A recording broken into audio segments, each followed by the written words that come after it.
My son drained my bank account and took his wife and her mother to Rome. I just smiled to myself. And 3 days later, he called me sobbing. Mom, what did you do? My retribution was complete. The day I needed to breathe the most was the very day my son took every single dollar, without even leaving a note. Eleanor Price froze for a long time. She sat in her old worn cloth armchair, the same one she bought when Jackson turned 7, using the first decent paycheck she earned cleaning homes in the Hollywood Hills. In front of her, the cell phone screen glowed with a notification that chilled her blood. Available balance, $0. She read it again and again. Her hands trembled, not from old age, but from something deeper, a sickening knot when the soul understands, but the heart refuses to accept. She called the bank. A polite voice told her the transactions were online transfers totaling over $80,000, her entire life's savings. And where did the money go? She asked quietly. It was transferred to an account under the name of Jackson Arthur Price. She hung up without a word. Silence filled the house. The clock ticked. A dying fluorescent bulb buzzed. Outside, an ice cream truck sang a happy tune that mocked the storm inside her. The phone rang again. Doris, her neighbor, squealed, Ellie honey. Have you seen Jackson's Instagram? He's in Rome. Fancy food, his wife, her mother, they look like movie stars. Ellie said nothing. She went to her room, opened a drawer, and pulled out an old phone. On the screen, her son smiled in front of the Colosseum, holding a glass of wine. The caption read, Rome, my new beginning. I deserve this. And Tanya, his wife, commented, good things come to those who wait. Thanks for everything, Mommy. Ellie didn't cry. She didn't scream. She simply stared at the glowing screen. Then, quietly, she smiled. But it was a different kind of smile. One that carried knowledge, bitter, ancient, patient. That night, Rome glittered under distant stars. Jackson laughed beside Tanya and her mother, Rhonda, at a rooftop restaurant. See, Tanya said, sipping wine, it was the right thing. She'd waste it on doctors. Better we use it now. Rhonda chuckled. Old fool probably doesn't even know how to use an ATM.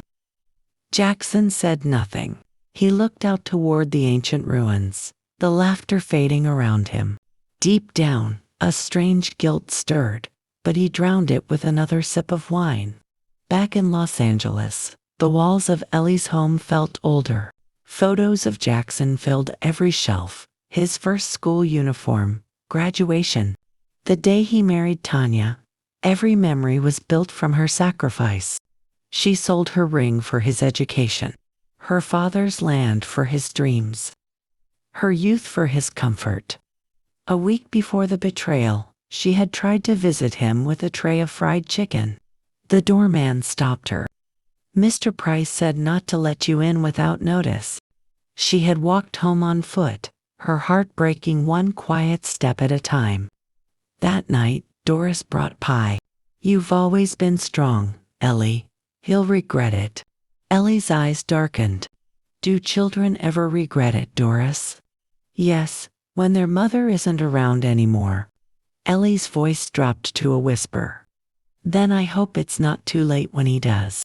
The next morning, she made tea and stared into the steam. I have nothing left to lose, she murmured. And when a woman has nothing left to lose, she becomes dangerous. That night, Jackson lay in a hotel room in Rome. He overheard Tanya whispering on the balcony. Yes, we did it. The old lady never knew. Tomorrow we move the money to Spain, and we get rid of Jackson. He's just a tool. He froze. He didn't speak. He simply sat on the bed, realizing he had traded his mother's love for a lie. At the same moment, thousands of miles away, Ellie wrote in her notebook, "This is not the end. It's the beginning of my silence. And my silence will hurt more than any scream." She closed the book and finally slept. The next morning, Jackson's phone buzzed. "Account blocked. Suspicious activity detected." He blinked in panic. "What?" And somewhere in Los Angeles, Ellie smiled. Sometimes pain doesn't scream. Sometimes it waits. And Ellie Price had learned to wait her whole life. 2. Morning in Rome broke with a pale gold sky. Jackson ran his hands through his hair. Staring at the hotel TV that blinked account blocked, Tanya paced across the room, her silk robe brushing the marble floor. "What do you mean blocked? You said it was safe." "I don't know," he said. "It worked yesterday." "Then fix it," she hissed. "We need that money before we leave for Spain." He dialed the bank.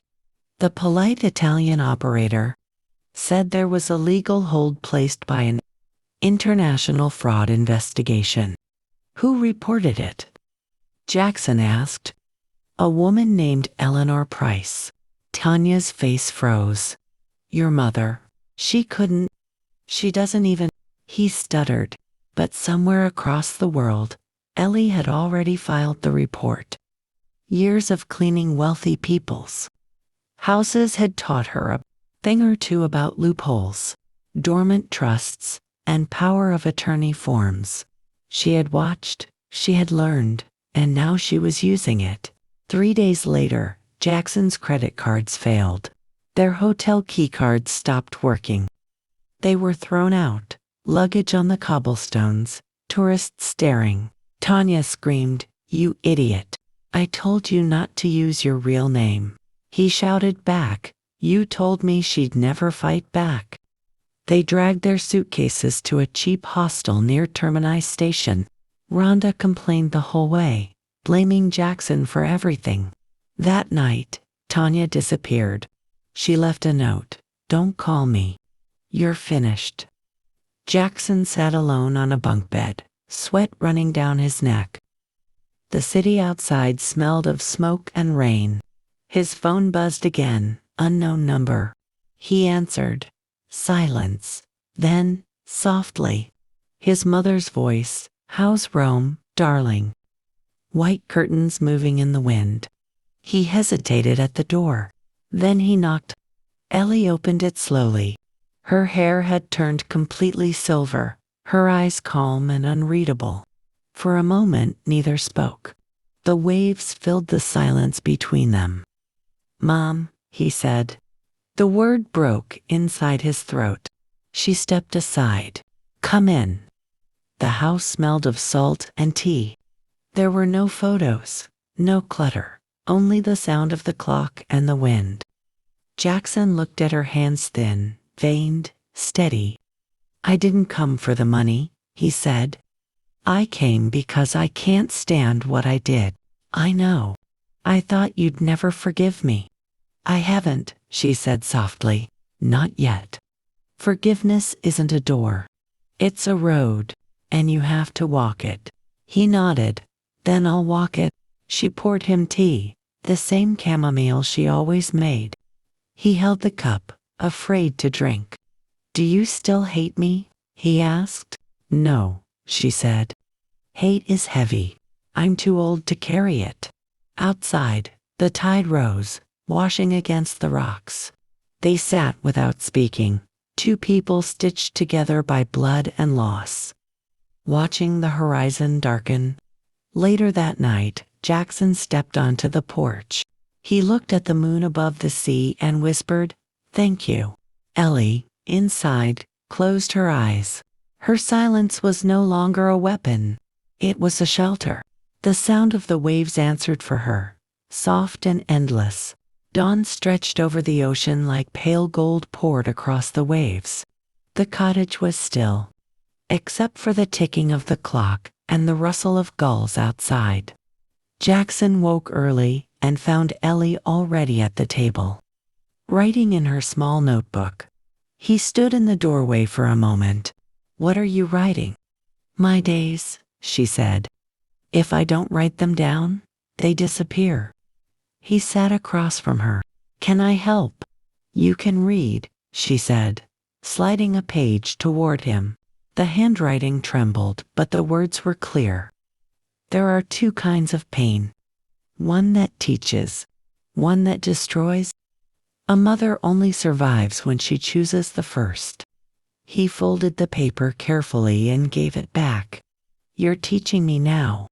For the next weeks, he worked beside her. He painted the porch, mended the fence, walked with her to the market. The neighbors watched the quiet woman and the tired young man who never left her side. Some whispered, others smiled. Ellie didn't care. Her silence had become peace, not punishment. At night they sat by the fire. Jackson told her about the mission in Rome, the priest, the nights he had gone hungry. She listened without interruption, only nodding once in a while. When he finished, she said, "You've learned the price. Now learn the worth." "The worth of what?" "Of keeping your word, of staying when it's easier to run." He swallowed hard. "Mom, I saw your pictures. You looked happy. Please, I made a mistake." "Of course you did." Her tone was calm, almost gentle. "Mistakes are lessons, and some lessons cost everything." "Where's the money?" he whispered. "Safe," she said. "But not yours anymore. It's going to every woman who cleaned for rich families and got left behind. You'll learn to live without it. Just like I did." "Mom, please." She hung up. Jackson stared at the dark screen. Rain began to fall. For the first time in his life, he felt small, not because of poverty, but because of the weight of his own choices. Back in Los Angeles, Ellie sold the house. She packed a single suitcase, one notebook, a photo of Jackson at age 7, and a small silver cross. She moved into a quiet seaside town north of Santa Barbara. Every morning, she walked along the beach, her feet sinking in the cool sand, the tide washing away her footprints. Weeks passed. Jackson tried to find work, but the police seized his passport for the investigation. He slept in train stations, selling his watch to eat. He wrote to Tanya, no reply.